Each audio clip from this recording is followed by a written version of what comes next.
Is drinking raw milk safe like RFK Jr. suggests? Can you reduce a glucose spike if you eat your food in, quote unquote, the right order? I'm registered dietitian Abby Sharp. I host a nutrition myth-busting podcast called Bite Back with Abby Sharp. And those are just some of the questions I tackle with qualified experts on my show. There is so much food misinformation and disinformation out there, and it can feel impossible to know what's real and what's BS. On Bite Back, my goal is to help listeners create a pleasurable relationship with food, their body, and themselves, which in my opinion is the fundamental secret to good health. Listen to Bite Back wherever you get your podcasts. From the Kiss 92.5 studios in Toronto, Canada. Ladies and gentlemen, this is Roz and Mocha. It's Roz and Mocha. What's going on? Hey guys, this is Bruno Mars. This is Selena Gomez. The Chainsmokers. Lady Gaga. Calvin Harris. Celestia Cara. This is Ed Sheeran. You're listening to my boys Roz and Mocha. Roz and Mocha. My boys Roz and Mocha. The Roz and Mocha Show. Between Roz and Mocha, who is your favorite? Roz. Mocha. Roz. Mocha. You guys are so funny, man. Congratulations, Lisa! Wow! You just won $1,000. That is amazing. Y'all just made my entire morning. Keep it up. You guys are awesome, man. This is the Roz and Mocha Show podcast. Roz and Mocha's Fix My Life. What advice can you guys give me? Okay, so my question is... Got a problem you can't fix? Roz and Mocha got you. Autumn, hello, it's Roz and Mocha. Hi, how's it going? Good. I love your name. Oh, thank you. That's amazing. All right, so why are you on FML? How do I say you stink without being a jerk? Oh, wow. It's crazy. We get so many of these. Hey, you wrote us this, Autumn. Roz and Mocha, Fix My Life. How do I tell my massage therapist that he has bad breath? I go for a massage every 2 weeks for medical reasons, and the guy is the best masseuse, but he has terrible breath. Do I say something or just suck it up? Normally when we get these, it's most often somebody who works with somebody, right? Like, and that's a different dynamic because you got HR involved. You have to be sensitive. You have to, like, there's ways to do it. And we've talked to a lot of people going through this. I'm not sure we've ever had somebody who was a customer of something where they felt that they needed to have this conversation. Can I ask a question, Autumn? When you say absolutely. bad breath, is it like consistent? It's the same type of bad breath every single time? Or can you tell it's like different every time, maybe because of something he ate or something he drank, anything like that? Like, I'm wondering if the guy has halitosis, right? Which is like the medical condition that he can't help. Right, yeah. So I do think it's different every time. Okay. I usually go for my appointments after work. So it's usually around 5 o'clock. So that's what I'm thinking. Does he eat just before, or, is this an issue for him? I don't know. I don't want to hurt his feelings. Of course. What kind of massage are you getting that you can smell this guy's breath? So you start just on your stomach. You have your face in the hole. Yeah. And then halfway through, you roll on your back and he takes the headrest off. And so he's sitting at a stool at your head, probably like a foot and a half from you. So he's literally right over top of my face. And so you're on your back at this point? Yeah. And that's where you get like your neck and your shoulders and stuff, right? Yeah. Oh, gotcha. I mean, you can have the conversation with him. You're like, you pay for this. He's not a coworker. He's not an employee. You can have the conversation with him, or you can have the conversation with the people who run the company. Yeah. Okay. Yeah. Like, what's your relationship like, or friendship, I guess, like with him? How long have you been seeing him? Are you like consistently there? Yeah, I've been seeing him for almost a year now, and it's, usually every other week. And it's just very casual kind of, hi, how are you? How are things going? How are you feeling? Like, it's not like we have an in-depth relationship. Yeah. But I need him in my life. All right. Yeah, I think that if you have that relationship with him, you can certainly, have that conversation with him. But I don't know if it's up to you to have that conversation with him. Like, I think that's too personal. My opinion, as a customer, I don't know. I don't think you have that conversation with him. Yeah, I think you need to call like whoever the manager, or you don't necessarily just have to say your name. Right? Or unless they ask. I don't know how comfortable you feel, but you need to talk to somebody who works there that could then relay the message. And maybe they don't even say it's from you. Maybe they could say it's from, we've had like a couple of customers say this about you, right? Mm-hmm. Yeah. Like, I don't know what the HR sensitive approach is, but like they got to figure that out. We need one of those companies that delivers bad news. Oh, yeah. Where you could hire like Dammit Mooring or somebody like, somebody like that, right? Mm-hmm. Who would just like show up and be like, oh, hey, is Tony here? I'm assuming his name is Tony. I don't know why. Is Tony here? And then Maury would just walk in and just be like, yo, just so you know, this is what people are saying about you. Yeah. And then you're off the hook and nobody gets punched. Here, dog, Papa Mentos. Yeah. Like I don't think as a customer that it's up to you to sort of sort this out. I think that this is a work problem. So this is a problem between him and his employer. Yeah. And it would be like if anything else, like if you, if you didn't like the way somebody did something, like you're not going to try and sort it out with that person. Like you're going to call the company, to sort that out, right? It's not up to you. But I think that you feel like it is because what you're paying for is so intimate, that you have this, relationship and you're vulnerable when you're in there and that, that you feel maybe you can have these kinds of conversations. But I don't think you need to feel that way because I don't think you actually have to have those conversations. Okay. Yeah, that makes sense. Does that help, Autumn? Yeah, it does. Thanks, guys. All right, girl. What kind of massage are you? Deep tissue, light, medium? No, deep tissue. You got to feel it. You got to be sore the next day. Yeah, with the elbows, right? Yeah, definitely. Man, that's awful. It sounds terrible. It's my nightmare. Where is your favorite plate, like absolute favorite on your body to get a massage? Right side of my neck. Oh, okay. Mine are always forearms and hands. Oh, no. I hate having my arms done. Really? Oh, my God. Yeah. Forearms and hands? The best. Anyway, Autumn. Girl, we should go for a couples massage sometime. Or with the same guy. What about if it's the same guy? You just move the tables a little closer together, and you get the left hand, and she gets the right hand. No, I ain't doing that. No. He'll play like sometimes like those bands, like the keyboard player used to have two keyboards, and it was like so rock and roll. Like, what if he did that with the two of you? He's playing you with the left and playing her with the right. Only if the breath is right. Yeah. Okay. Autumn, you're the best. Love you. Hope that helps. Thanks for being on Fix My Life today. Thanks. Love you guys too. Roz and Mocha's Fix My Life on Kiss.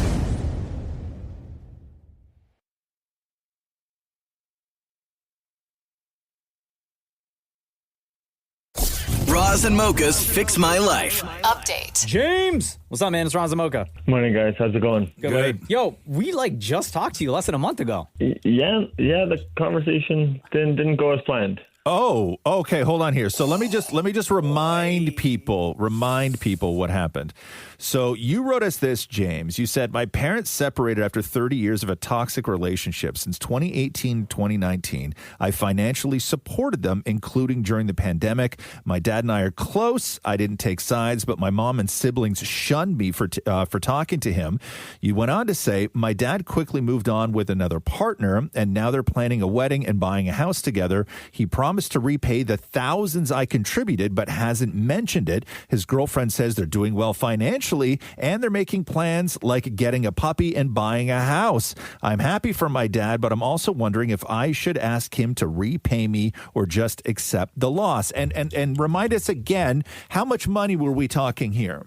Inwards around the $20,000. $20,000. Mm-hmm. And if I remember the conversation, it was you needed to have a conversation with your dad, right? And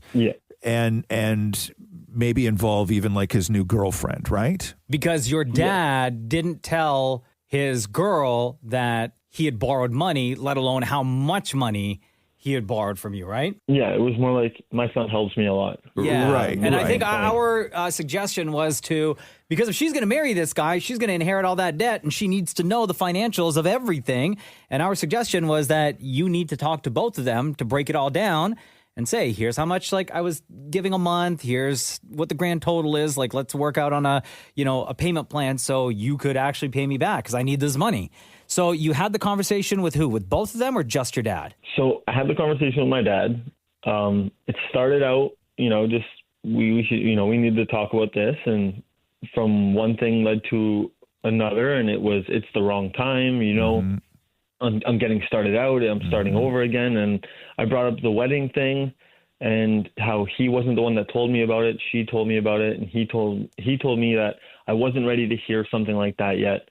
And you know, it led to just a really big blowout, and we haven't spoken since. Oh, what did the girlfriend say? So she said that she wants to talk with my dad because he hates that he's not speaking to me anymore. Like, he doesn't like the distance, and that they've decided that they want to be able to help pay me back. Within 30 seconds of the conversation, they asked if I would rehome their dog. Okay. Oh my gosh.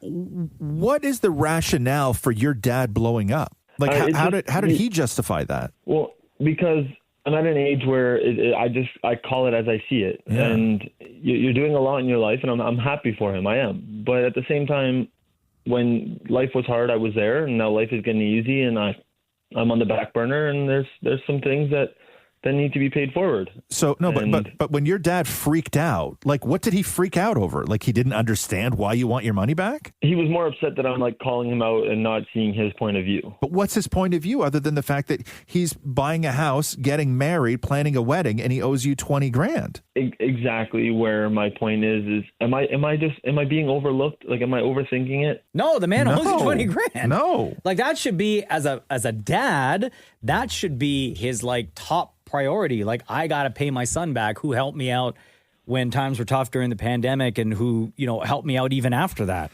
And now that my life is back together and I'm starting a new life, like, I got to pay my kid back. Like, that should be the mentality, bro. That's what I thought. I thought the conversation, I thought it would get a little bit heated, but then we would come to. But there's nothing to get heated over. Here's what. If anything, he should have been like, "Oh my God, I am so sorry. I didn't even realize." Like, yes, let's talk about a payment plan. Let me get you this cash back. Well, I think that maybe do you have an in now with the girlfriend, the fiance? Yeah, I do. I mean, I've never really had an issue with it. Like I said, like, I didn't pick sides, but they're old enough to make their own decisions at this point. Yeah, I think that maybe you talk to her and explain to her how it feels as the son to have helped out to the amount that you did.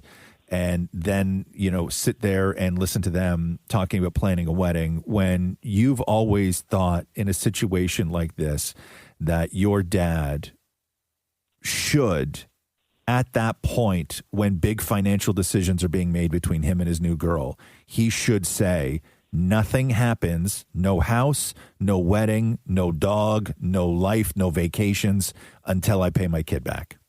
And that's part of the deal. Yeah.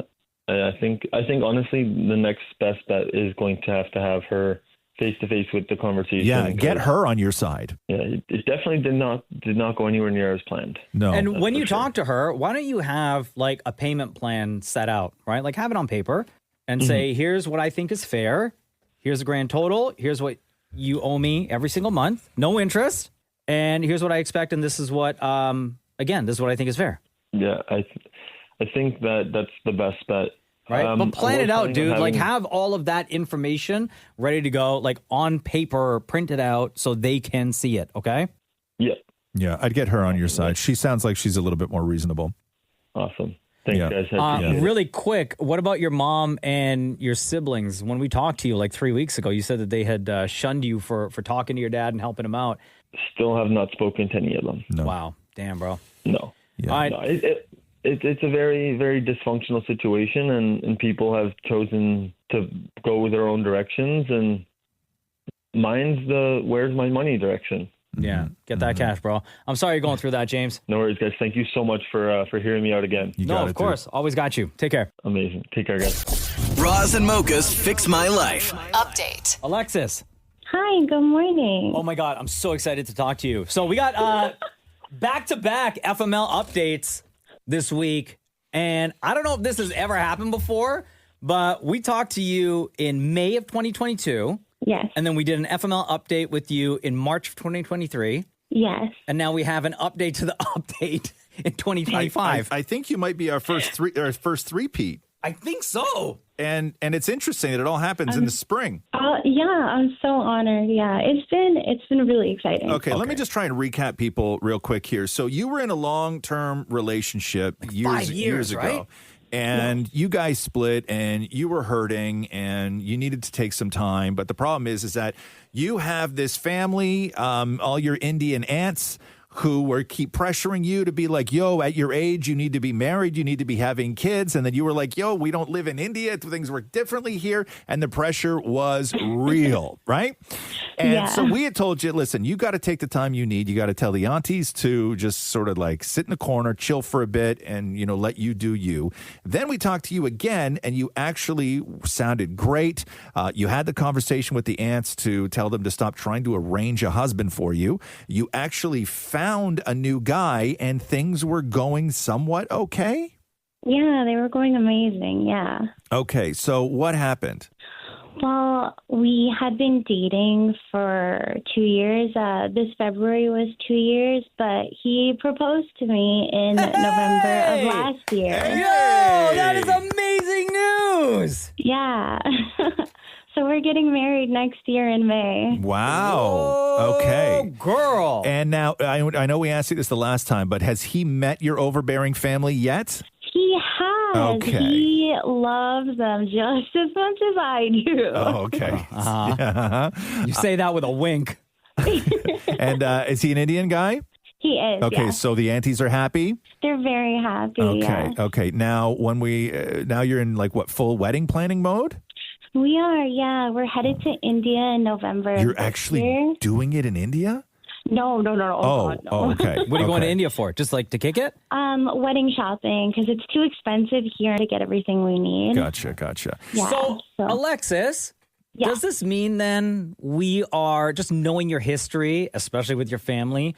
Does this mean we're going to have you on for a fourth time for FML when you tell us how your family, especially those nosy ass aunties of yours, are going to tell you how to plan the wedding, who needs to show up, why you have to invite this person, why you don't have to invite this next person, why all the neighbors in the neighborhood have to show up as well?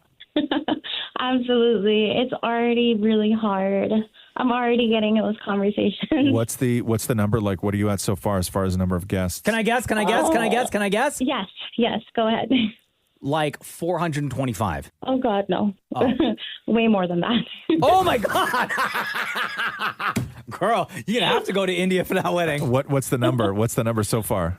Right now, we're at 750. It's almost hitting 800. 800? Who's paying for this wedding? My dad's paying, and then his family's paying. So I'm paying for What's your? Do you mind saying what's your sort of like rough budget? So far, my dad's estimated 100,000. Oh my God. Okay, Alexis, out of all 800 people, realistically, how many of them do you know? And like actually know where you see them like on the regular, you know, like maybe a couple of times a month, but like know them. Percentage. I don't know how many times I've had this conversation this last month, but only 50 of the guests are just mine, as in friends and like coworkers, but that's it. Everything else from like my family side is all of theirs. They're coworkers, family, friends, all of that. So 50 out of 800 is what the number of people you would consider to be like a friend. So that means the day of your wedding and the night of your reception, you are potentially going to be meeting 750 people for the very first time, and that will most likely be the one and only time you ever see them in your entire life. Yeah, we have a lot of people coming from abroad, too, that I haven't heard of before or, like, seen. So you didn't even know they existed? Excited. No, had no idea. Oh, my God. And then, so you went through all the drama and the pressure with your family of, you know, getting married.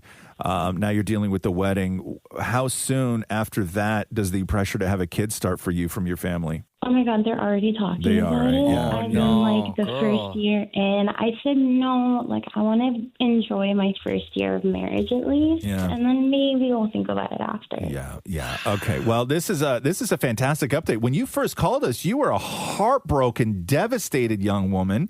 Yeah. And now look at you. You got the wedding of the year coming up next year with 750 people that you've never even met. What a story. Girl, You know what? I have a feeling you are going to be that one guest on Fix My Life where every single year you're coming back to us because there's some sort of opinion from a family member about something in your life.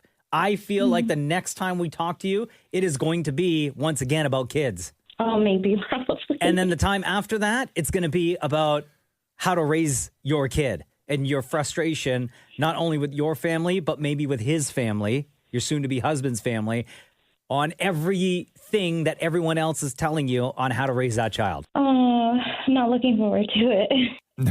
Well, we'll talk to you next year, Alexis. Absolutely, guys. Love you. Love you. Bye. Roz and Mocha's Fix My Life. On Kiss.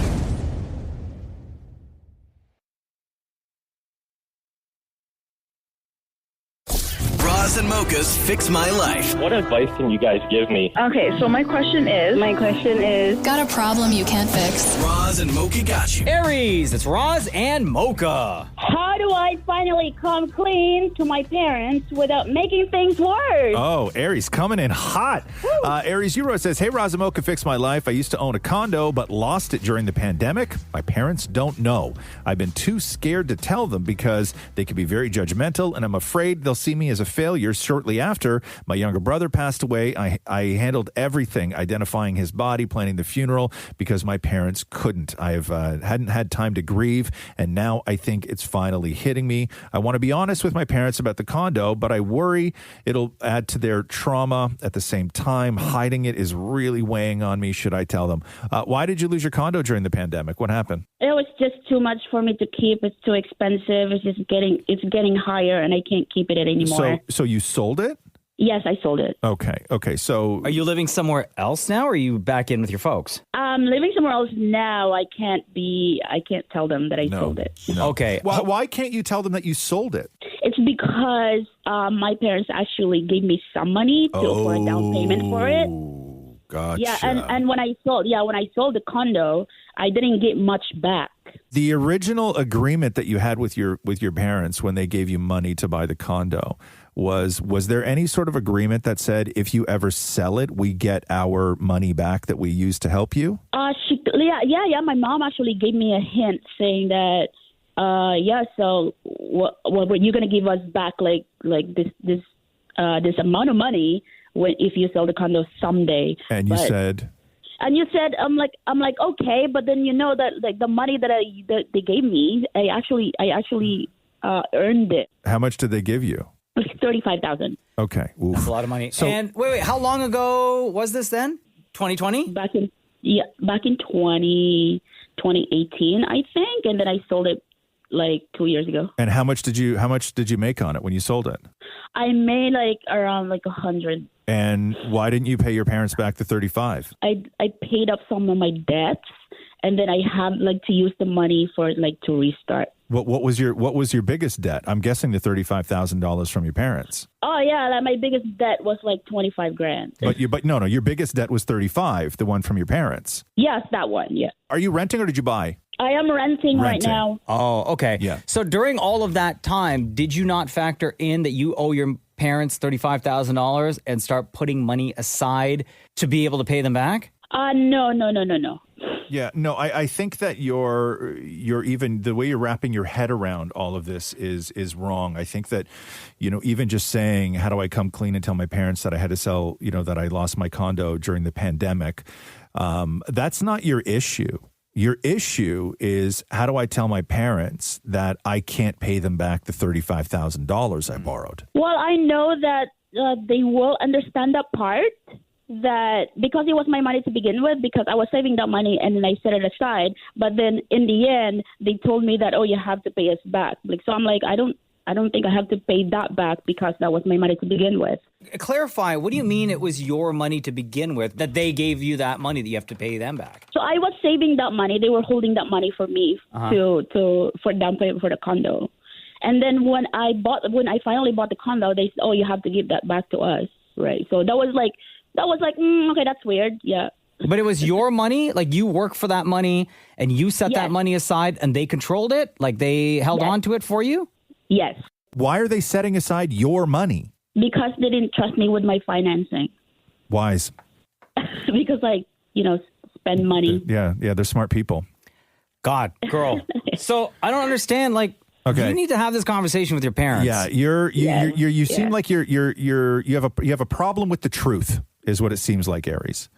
You have a problem with the truth when it comes to your condo. You got a problem with the truth when it comes to talking to your parents about money. You got a problem with the truth when it comes to you realizing exactly how much money you owe. Because I'm guessing if we went back and looked at everything and how you handled money during the pandemic, you probably wouldn't have lost the condo had you been better with money. Oh, yeah, for sure. Okay. Yeah. So this is the conversation, right? Is that you're worried that your parents are going to be judgy. They have every right to be judgy. That's true. Yeah. That's fair. You didn't lose the condo. Your spending was out of control and you couldn't afford to live in that condo anymore. So you were forced to sell it, get a new place, rent that's a lot cheaper. And now you're stressed out because the money that you owned, your parents had to hold on to and are making you pay them back. It's like this conversation needs to happen between you and your folks. Yeah. They have every right to not trust you when it comes to money. How much of the $100,000 profit you sold on the condo do you have left? I have about like 25. Okay. Yeah. You have a problem with money, love. Where did all that money go? Well, I lost my job also because I got sick. Yeah. You need somebody to help you out with your finances. You're not good at this. Yeah, definitely. Yeah. Okay. You're not good at. How much credit card debt do you have? Around 11. Around 11 or more than 11? 11. No, it's 10 something. So one credit card or two credit cards? I don't have a credit card, just line of credit. Okay. Okay, you got to have a conversation and come clean to your parents because you're bad with money, and I know you don't want to feel judged, but they sort of have a leg to stand on with this because you're bad with money. I see. Yeah. Okay. Okay? Oh, yeah, okay, yeah. Go and be honest and have that conversation and ask for help to try and get out of this mess. Okay, thank you so much. Okay. All right. Bye, Aries. Bye. Thanks for listening to the Roz and Mocha Show podcast. Catch the guys live Weekday mornings from 6 to 10 on Kiss 92.5. KISS925.com. Or download the Seeker app.